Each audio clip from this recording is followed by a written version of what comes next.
ጤና ይስጥልን ክብራና ክብራት፣ ይህ በጥለስ ሚዲያ ባሳየ ደርቤ የሚቀርበው የዘወትር ፕሮግራማችን ነው።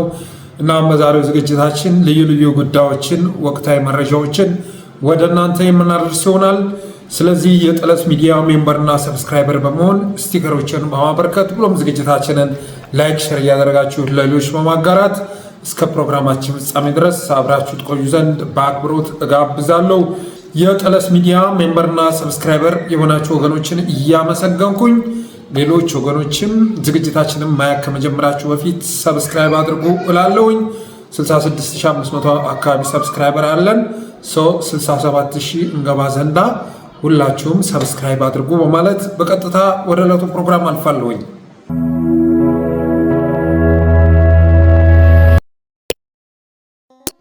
የመጀመሪያ ርዕሳችን የጤና ባለሙያዎችን አመጽ ይመለከታል። እንግዲህ የጤና ባለሙያዎች በሰላማዊ መንገድ ጥያቄያቸውን ሲያቀርቡ ከቆዩ በኋላ አገዛዙ ምንም አይነት መልስ ሊሰጣቸው ስላልቻለ የስራ ማቆም ካደረጉ 2 ቀናት ተቆጠሩ። በእነዚህ ጊዜያትም ብልጽግና በርካታ እርምጃዎችን እየወሰደ ይገኛል። አንዳንድ ቦታ ላይ ቅጥር እያወጣ ይገኛል። የቀድሞዎቹን አባሮ ሌላ ሊቀጥር ማለት ነው። አዲስ የጤና ባለሙያዎችን ሊቀጥር ተፍ እያለ ይገኛል። በሁለተኝነት ደግሞ ስራ የማትጀምሩ ከሆነ በዩኒቨርሲቲ ሆስፒታሎች ውስጥ ስፔሻላይዝ የሚያደርጉ ሬዚደንት ተማሪዎች ግቢውን ለቀው እንዲወጡ ትዕዛዝ እያስተላለፈ ይገኛል። ከነዚህም መካከል አንዱ የሆነው የሐዋሳ ዩኒቨርሲቲ ስፔሻላይዜሽን ሆስፒታል ስራ የማትጀምሩ ከሆነ ግቢያችንን ለቃችሁ ውጡ በማለቱ የተነሳ የሐዋሳ ኢንተርና ሐኪሞችና ሬዚደንቶች ግቢውን ለቀው ወጥተዋል። በምታዩት መልኩ ማለት ነው።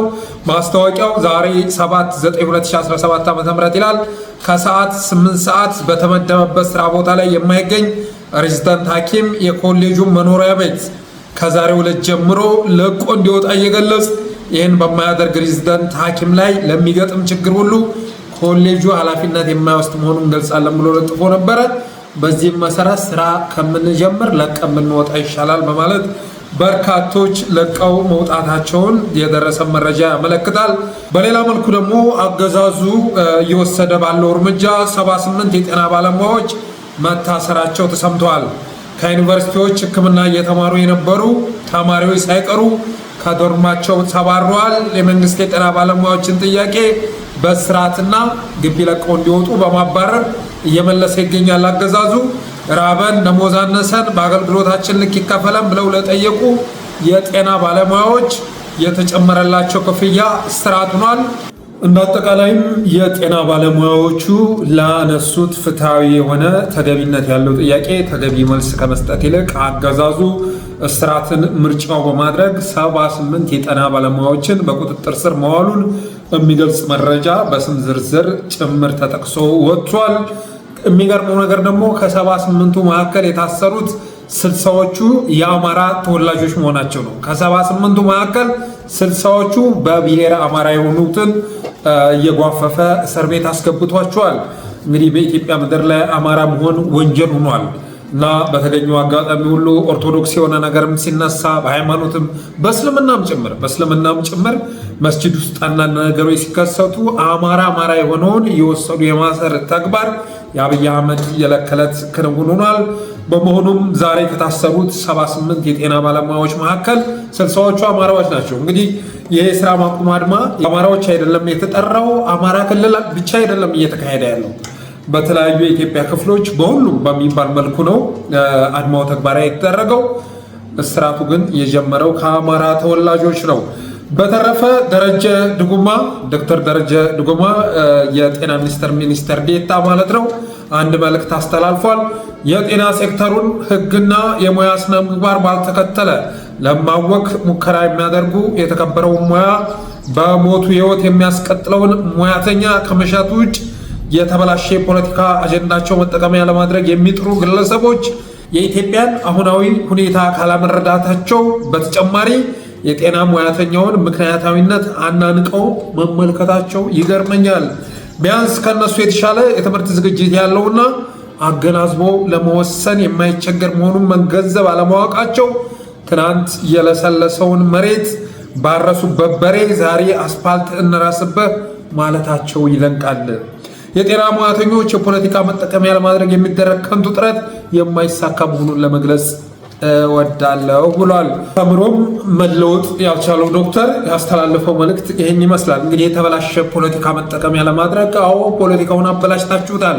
ያበላሻችሁት ግን እናንተ ናችሁ፣ ብልጽግናዎች ናቸው ያበላሻችሁት። ያልተበላሸ ሴክተር የለም። የግብርናው ዘርፍ ተበላሽቷል። የትምህርቱ ዘርፍ ተበላሽቷል። የጤናው ዘርፍ ተበላሽቷል። የኢንዱስትሪ ዘርፍ ምን ያልተበላሸ ነገር አለ እንዴ? በሁሉም ዘርፍ አገልግሎት የሚሰጠው በሙስና ነው። አብዛኛው ህዝብ እየደህየ የተወሰኑ ግለሰቦች የሚበለጽጉበትን ሲስተም በመዘርጋት ፖለቲካውን አጨማልቃችሁታል። የጤና ባለሙያ ትናንት የተከበሩ ነበሩ። ትናንትና ብዙዎች የሚመኙት የሙያ ባለቤቶች ነበሩ። ዛሬ ግን ያሉበት ሁኔታ የሚታወቅ ነው። ምናልባት እንደ ደረጀ ደጉማ ያሉ በኃላፊነት የተሾሙ ሰዎች ለነሱ የቅንጦት ዘመን ነው፣ የምቾት ዘመን ነው። ከየትኛውም ዘመን በማይወዳደር መልኩ አሁን ላይ በቅንጦት እየተፈላሰሱበት ያለ ሁኔታ ነው ያለው።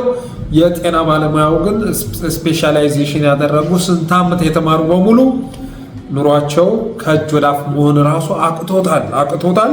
እና ፖለቲካውን ያበላሹት እነ ደረጀ ደጉማ ናቸው፣ ሌላ ማንም አይደለም ያበላሸው። የጤና ባለሙያው ደግሞ ከፖለቲካው ውጭ አይደለም። ሙያተኛ ቢሆንም የትኛው የኢትዮጵያ ፖለቲካ ኢትዮጵያ ውስጥ የሚኖሩ ዜጎችን በሙሉ ይመለከታል። እከሌን አይመለከትህም የሙያ ሰው ነህ ተብሎ ሊተው የሚችል ጉዳይ አይደለም። የግብርና ባለሙያውን ይመለከታል፣ የጤና ባለሙያውን ይመለከታል፣ አስተማሪውን ይመለከታል፣ የጸጥታ አካላትን ይመለከታል፣ የፍትህ አካላትን ይመለከታል። የማይመለከተው የለም። አርሶ አደሩን ይመለከታል፣ የከተማውንም የገጠሩንም ይመለከታል።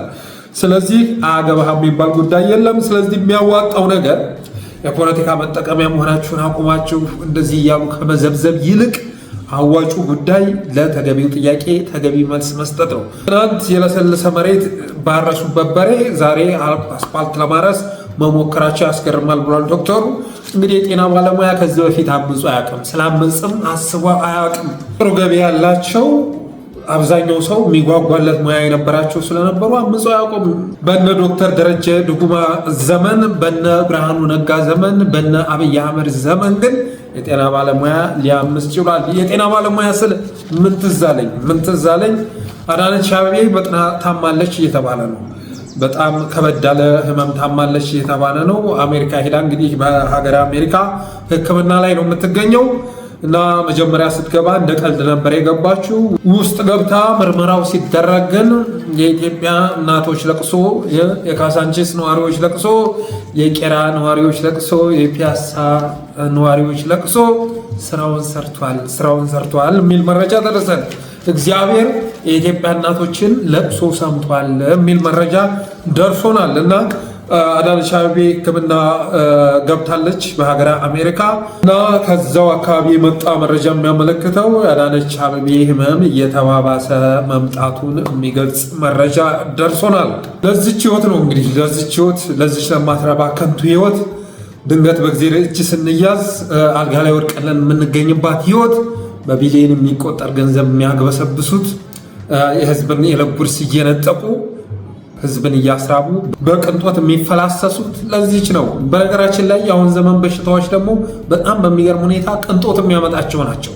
ቅንጦት፣ ምቾት፣ ከመጠን ያለፈ ምቾት የሚያመጣቸው ናቸው አብዛኞቹ በሽቶች ማለት ነው። እና ሰው በጣም በተመቸው ቁጥር የተደላደለ ኑሮ በኖረ ቁጥር እነሱን የሚያጠቁ ደግሞ በርካታ በሽታዎች አሉ እና ከነዛ በሽታዎች ባንዱ አዳነች አቤቤ ተለቅፋ ሆስፒታል መግባቷን ሆስፒታል ከገባች በኋላም እንደ ቀልድ ገብታ በዛው መቅረቷና እስካሁን መውጣት አለመቻሏን ምንጮቻችን አመላክተዋል።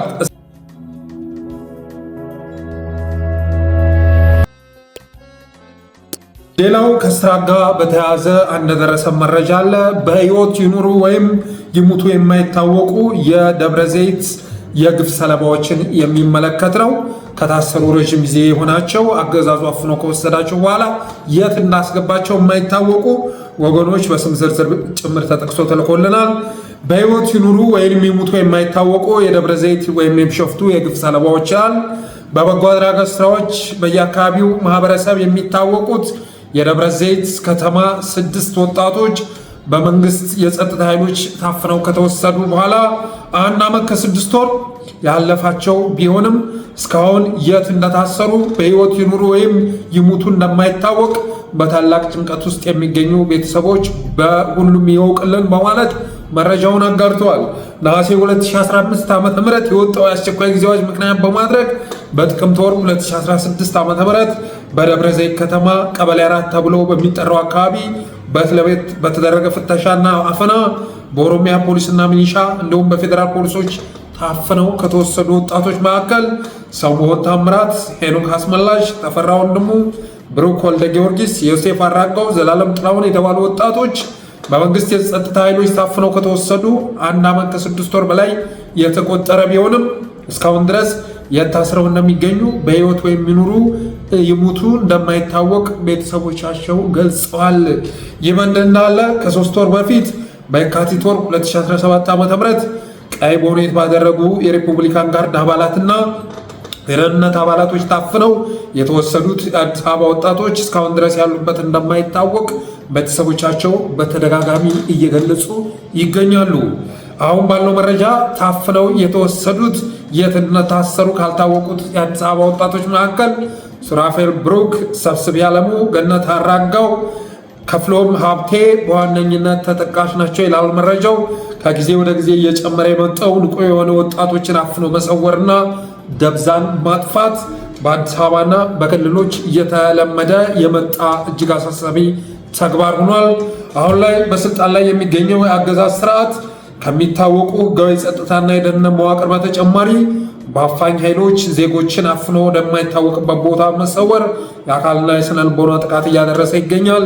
በወጣቶች አፍኖ መሰወር እና ደብዛን ማጥፋት መንግስታዊ ያልተገባ ተግባራትን በተመለከተ የሰብአዊ መብት ተቆርቋሪ አካላትና ሰብአዊነት የሚሰማው ሁሉ በንቃት ሊከታተለው የሚገባው እጅግ አሳሳቢና ትኩረት የሚሻ ጉዳይ ሆኗል ይላል መረጃው እና ይህንን ያው ሶሻል ሚዲያ ላይ አጋርተነዋል።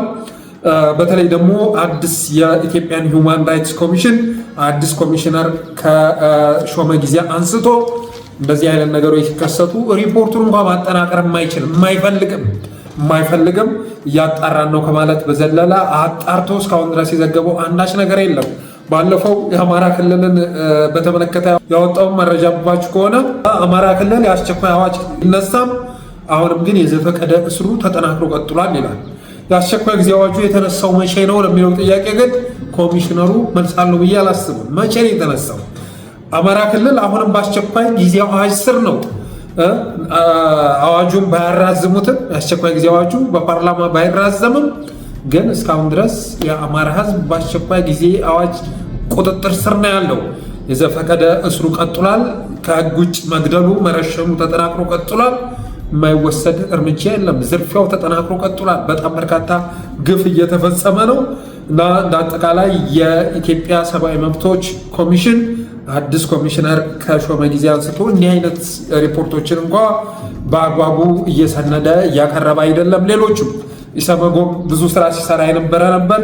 ባለፈው ግን እግድ ከተደረገባቸው ጊዜ አንስቶ አንዳንዶቹ ወደኋላ ማፈግፈግ አዝማሚያ እየታየባቸው ነው።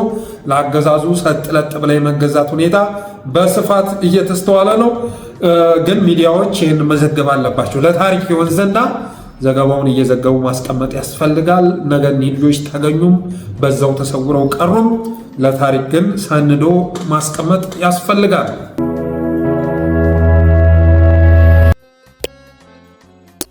ወደ ቀጣው መረጃ ስንሸጋገር አፋብኃን ይመለከታል። የአማራ ፋኖ ብሔራዊ ኃይልን በተመለከተ በአስቸኳይ ሊፈጽማቸው ይገባል ብዬ የማስባቸው 2 ተግባራት አሉ። እነሱ ወደ እናንተ የማደርስ ይሆናል።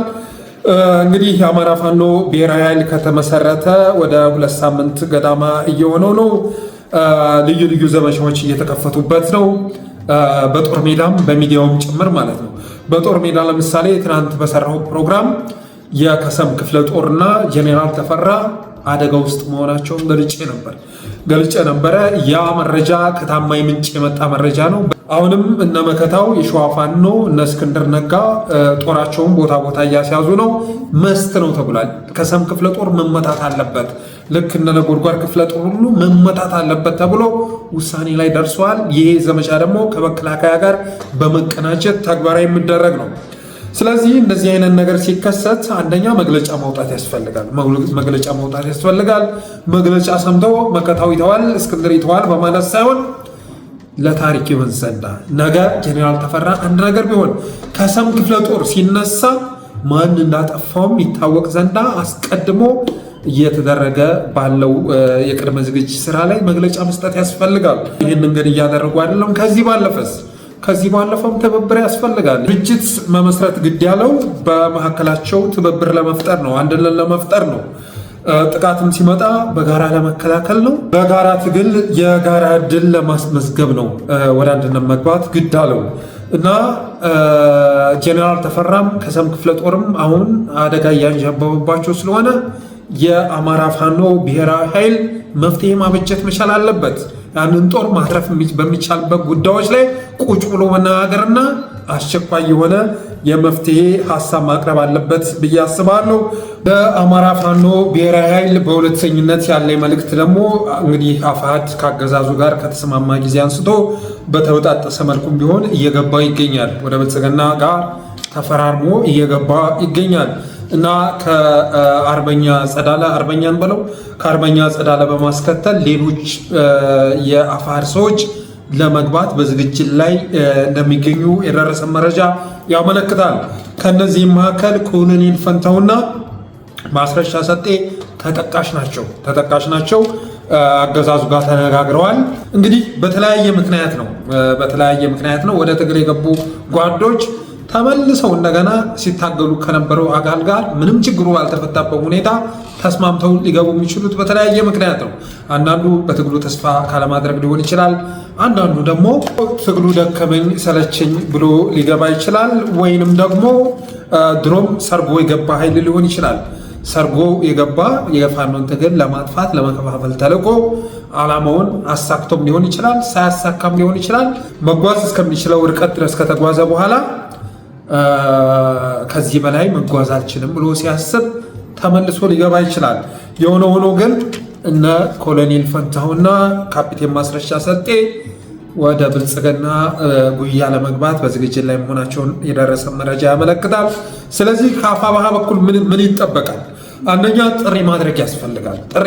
ምናልባት እነዚህ ከብልጽግና ጋር ከሚስማሙ ኃይሎች መካከል አንዳንዶቹ መጠጊያ ታዛተው ከሆነ ብልጽግና ጋር ለመግባት የተገደሉት እባካችሁ ወንድሞቻችን ወደ ብልጽግና ከምትገቡ አማራ ሕዝብ ላይ የሚፈጸመው ጄኖሳይድ ባልቆመበት ሁኔታ አገዛዙ ጋር ተስማምታችሁ ጠላት ጉያ ውስጥ ከምትገቡ ኑ ከኛ ከወንድሞቻችሁ ጋር ሆናችሁ ለህልውናችሁ ታገሉ የሚል ጥሪ ማድረግ ያስፈልጋል። ኦፊሻል የሆነ መግለጫ አውጥቶ ኑ ቶሎ የምትፈልጉትን ስልጣንም እንሰጣችኋለን፣ የሚገባችሁን ኃላፊነት እንሰጣችኋለን። ስለዚህ እስካሁን ለተፈጸመው ነገር አውፍ ተባብለን በጋራ መታገል እንችላለን የሚል ጥሪ ማድረግ ያስፈልጋል። የማይሆን ከሆነ ደግሞ ጦሩን ማትረፍ ያስፈልጋል። እንግዲህ ብዙ ዋጋ ተከፍሎበት በብዙ ወንድሞች መስዋዕትነት ነው አሁን ያሉትን ዲሽቃዎችም ክላሾችም ምናምን ሊገኙ የቻሉት ማለት ነው። እና ወንድሞቻችን በስንት ዋጋ የማረኳቸውን ጦር መሳሪያዎች ይዘው ተዋጊውንም ከዓላማው ጠልፈው ከሚያስገቡት ይልቅ ሌላ አማራጭ ማስቀመጥ ያስፈልጋል። ሌላ አማራጭ እንዴት ነው ተዋጊውን ማትረፍ የምንችለው ብሎ ማሰብ ያስፈልጋል። ለምን በክህደት መስመር ነው የተሰማሩት። ወስደው ለጠላት ነው ያንን ጠመንጃ ሊያስረክቡ እየተዘጋጁ ያሉት። ዛሬ እነ ኮሎኔል ፈንታው እነ ማስረሻ ሰጤ ወስደው የሚሰጡት ክላሽ 20 ሚሆን 30 ሚሆን ነገ ተመልሶ አማራውን የሚጨፈጭፍ ነው። ስለዚህ ይህንን በመረዳት አቅጣጫ ማስቀመጥ ይገባል ማለት እወዳለሁ።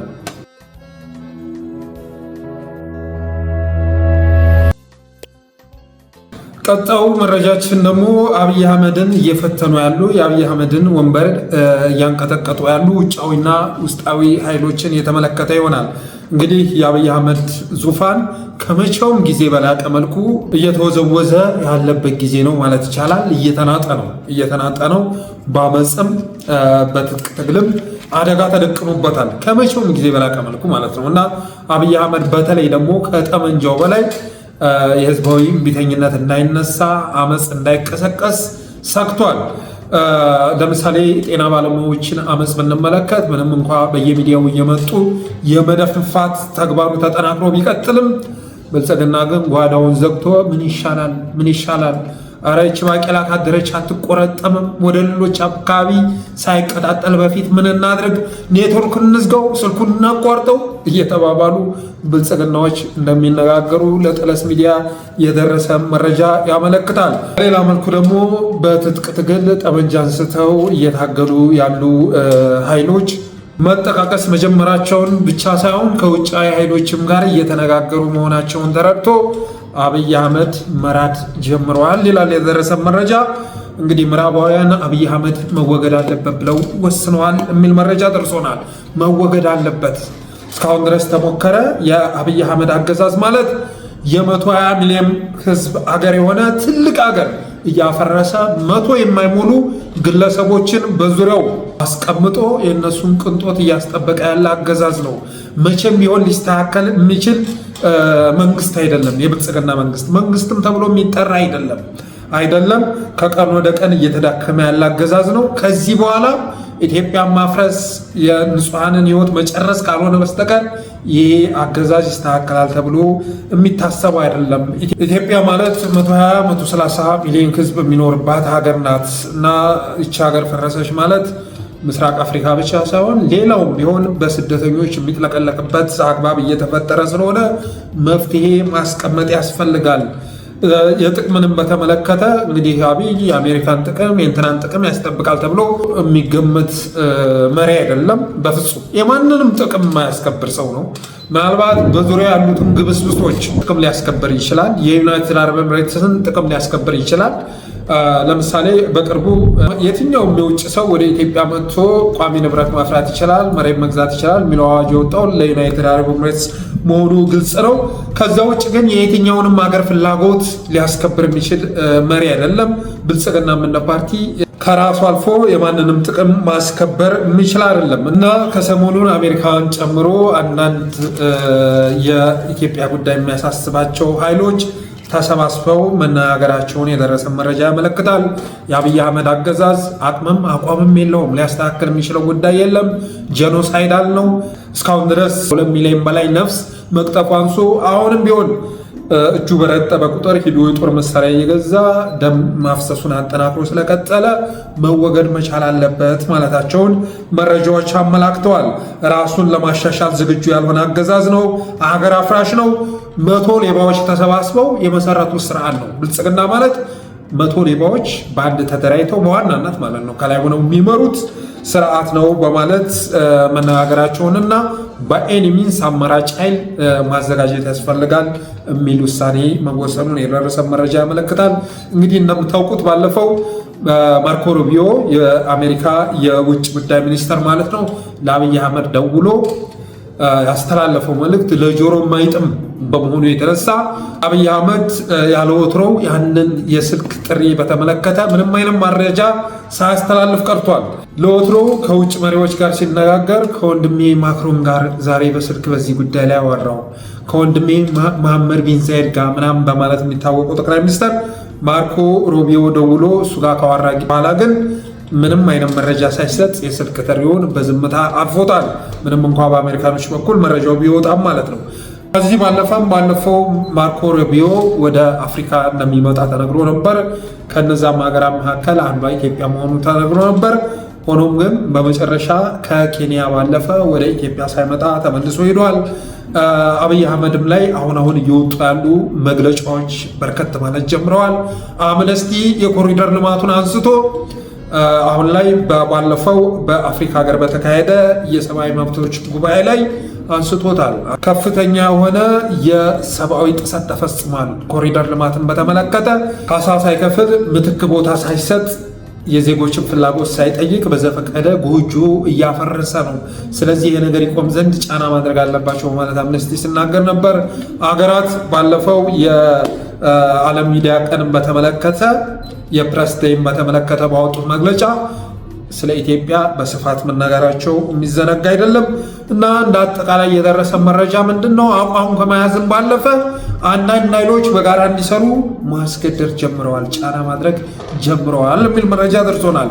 ፋኖ ከላይ ሆኖ የትግራይ ኃይሎችም ባለፈውም በአፋር በኩል የተመሰረተ የጥቅት ድርጅት አለ ኦብነግም ኦነግም ጭምር መሃል መንገድ ላይ ወደ መሃል መጥተው አማካኝ የሆነ አቋም ይዘው አብይ አህመድን ስልጣን የሚረከቡበትን ሁኔታ መፍጠር አለባቸው መባሉን መረጃዎች አመላክተዋል። እንግዲህ እነዚህ ኃይሎች አብረው መስራት ይችላሉ አይችሉም የሚለው ጉዳይ እንዳለ ሆኖ ማለት ነው እንዳለ ሆኖ በእኔ እምነት የትኛውም ፓርቲ የትኛውም ጫፍ የረገጡ ኃይሎች ቢመጡ አብይ አህመድ በክልሎች መካከል ከፈጠረው ቅራኔ ከፈጠረው ደም መፋሰስ በላይ የሆነ ችግር መፍጠር ይችላሉ ብዬ አላምንም። እንደ አጠቃላይ ግን ያለው መረጃ ይሄን ይመስላል። ኢቨን ከነዚህ የትጥቅ ድርጅቶች ጋር በኢትዮጵያነት የሚንቀሳቀሱ በውጭ ሀገራት ያሉ አንዳንድ ጓዶችን ሁሉ እየጠሩ ማናገር መጀመራቸውን እና አብይም ያውቃሉ። ለእኛም የደረሰ መረጃ ይኸው ነው። ባለፈው እና ይልቃል ጌትነትን ጠርተው አነጋግሯቸው ነበር። ኢትዮጵያ ስላለችበት ሁኔታና አብይ አህመድን በተመለከተ ማለት ነው ከእነ ይልቃል ጌትነት መረጃ ማሰባሰባቸው የሚዘነጋ አይደለም። ኒስ ግን የተለያዩ አቋም ላይ ቁመው በተበጣጠሰ መልኩ የሚንቀሳቀሱ ኃይሎች በትጥቅም በሰላማዊ መንገድም በጋራ የሚነጋገሩበትን ፕላትፎርም ለመፍጠር አንዳንድ ስራዎች እየተሰሩ ናቸው በማለት የመረጃ ምንጮቻችን አድርሰውናል።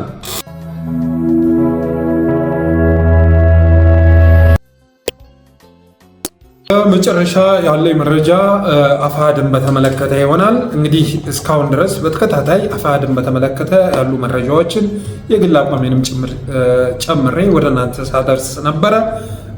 በድፍረት አፋሕድን ስተች የነበረው በነገራችን ላይ ለምሳሌ በሀገራዊ ምክክር ኮሚሽን ውስጥ የአብን መገኘት ለአማራ ሕዝብ ቅንጣት ታክል ጥቅም እንደሌለ ሁሉ አፋሕድን አሽሞነሞንከው፣ ደገፍከው አልደገፍከው ምንም አይነት ጥቅም እንደሌለው ስለገባኝ ነው። የተሰማራበት መስመር የክህደት መስመር መሆኑን በመረዳት በድፍረት ስተቸው ነበር። አሁን በርካቶች ተረድተዋል። በእኔ እምነት ድርጅቱም ኢቨን ድርጅቱ ውስጥ አፋሕድ ውስጥ የነበሩ ጓዶች ድርጅቱ የገባበትን የክህደት አዘቅት ተረድተው የመሰንጠቅ ሁኔታ መከሰቱን ዛሬ በግላጭ በሶሻል ሚዲያ ሲነገር ነበረ። ሚዲያዎች አፋሕድን ስትደግፉ የነበራችሁ ልሳኑ ናችሁ፣ ስታገለግሉ የነበራችሁ ወደ ትክክለኛ መስመር ነው ቶሎ ወደ ትክክለኛ መስመር ነው። እርግጠኛ ሁኝ የምነግራችሁ እኔ እንደ አንድ ግለሰብ ትናንትና ክሪቲሳይዝ ስናደርጋቸው የነበሩ ሚዲያዎች የሚዲያ ሰዎች በዛኛው መስመር የነበሩ አቋማቸውን ቀይረው ወደ ትክክለኛው መስመር በመጡ ቅጽበት ዌልካም ከሚሏቸው ጓዶች መካከል አንዱ ራሴ ነኝ። ስለዚህ እስካሁን ባልሆነ መስመር ገብታችሁ ትግሉን ጎርታችኋል። አሁን ትክክለኛው መስመር የትኛው እንደሆነ ታውቋል። አፋብኃ ውስጥ ያሉ ጓዶች ምንም እንኳን ጠንከር ያለ ድርጅት ይዘው መጥተው ድርጅታዊ የሆነን ነገር ሊድ በማድረግ ረገድ ክፍተት ቢኖርባቸው ግን በክህደት የማይጠረጠሩ መሆናቸውን አሳይተዋል። አርበኛ ምሬ ወዳጆ፣ አርበኛ ዘመነ ካሴ፣ አርበኛ ደሳለኝ ሲያስብ ሸዋ እና አርበኛ ሀብቴ ወልዴ እና ባየ ቀናው እነ ሳሙኤል ባለድል እና አርበኛ መሳፍንት ቀጥ ባለ አቋም ውስጥ የአማራ ብሔርተኝነት ወኪል ሆነው ታጋይ ሆነው እስካሁን ድረስ መጓዝ ችለዋል። ይሄኛው ኃይል ግን በየጊዜው ቀስ እያለ እየተሸራረፈ በተንኮታኮተ ቁጥር እናንተም ስብዕናችሁን አብራችሁ ስታነክቱ ነበር። ትናንትና ግዙፍ የነበረ ስም የነበራችሁ ወገኖች ያልሆነ ኃይል ተከትላችሁ ስትንዘፋዘፉ ዋጋ ከፍላችኋል መስሏችሁ ነው እስካሁን በዛ መስመር የቆያችሁት። አሁን ላይ ግን ይበቃል ብላችሁ በግልጽ በአፋሕድ ውስጥ እየተሰሩ ያሉ ክህደቶችን በማጋለጽ ወደ ትክክለኛው መስመር መምጣት አለባችሁ። ከሁለት የወጣ ጎመን እንሆናለን የሚለው ስጋት እሱ ተገቢ አይደለም። እርግጥ ነው የአማራ ፖለቲክስ ብዙ ጊዜ እድል አይሰጥም። ከተሳሳታችሁና ካስወገዳችሁ በኋላ ሁለተኛ እድል ያለመስጠት አዝማሚያ ያለበት፣ ግን ካለንበት አጣብቂኝ ሁኔታ አንጻር ያን እድል መስጠት ያስፈልጋል። ትናንት በተሳሳተ መስመር የነበሩ ጓዶች ዛሬ ተስተካክለው ወደ ትክክለኛው መስመር ሲመጡ እንኳን ደህና መጣችሁ፣ ካለፈ ስህተታችሁ ተምራችሁ ቀጥሉ ማለት ያስፈልጋል። እየተከፋፈል እየተሰነጣጠቀን መጥፋት ስለሌለብን ኦልሬዲ የአፋሕድ ጉዳይ አፋሕድን መታገል ከፋፋይን መታገል ነው። እኔ እንደዛ ነው የማስበው።